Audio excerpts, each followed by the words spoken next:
yun, Miguel Love shoutout mga idol, ano. So ilang araw na lang. So Tapalis and Inoue mga idol, ano. So sa 26 ito na maglalaban na yung dalawang champion. So undisputed mga idol. So doon sa mga nagmamalit kay Tapalis, Miguel Love shoutout sa inyo, no. So wag masyadong yung mailitin si Tapalis mga idol. Sapagkat si Tapalis mga idol, yung sinasabi nyo na walang chance manalo. So baka diyan kayo nagkakamali mga idol, ano. Ang boxing, hangga't hindi pa tapos yung laban mga idol, wag muna tayong pakasiguro, ano. So dito nga sabi ko nga, si Tapalis mga idol may lakas, may power, at champion din siya. So si Inoue ganun din.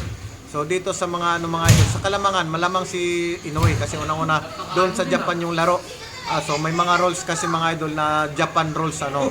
So doon na nagkalamang si Inoue. At saka sa mas kilala si Inoue kaysa kay Tapalis, ano. So shine si Inoue, pero yung posibilidad na pwedeng manalo si Tapalis mga idol, wag natin baliwalain kasi si Tapalis mga idol may power, may lakas, champion din siya mga idol, ano. So may kalalagyan din si Inoue pag nagkakamali si Inoue mga idol, ano. Yun lang yung bigyan din natin mga idol na may chance ang Pinoy mananalo dito sa laro na to. So pag manalo ang Pinoy mga idol, siguro shock of the world mga idol, ano. So yan yung pinaka talagang na kapag magkamali si Inoue mga idol, kasi may kalalagyan talaga siya kapag magkamali siya mga idol. Dito sa laban nila mga idol, so lang dito, unahan lang ito.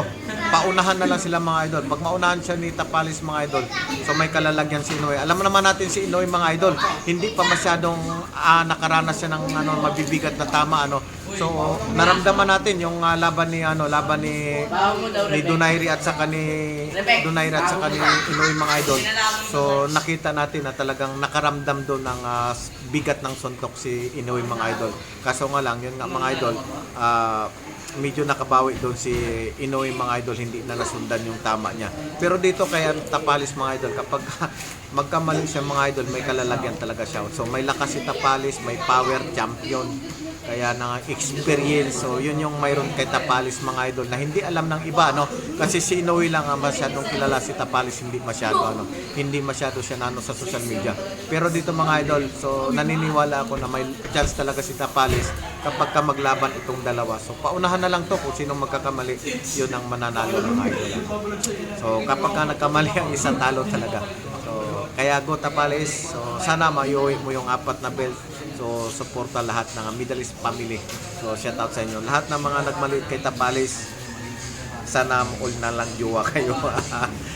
So good luck sa iyo mga idol, good luck sa lahat. So support lang tayo, Pinoy, kapwa Pinoy, suportahan natin mga idol. Pinoy tayo so susuporta tayo. Yun ang mga idol. So maraming salamat, mabuhay kayong lahat mga idol.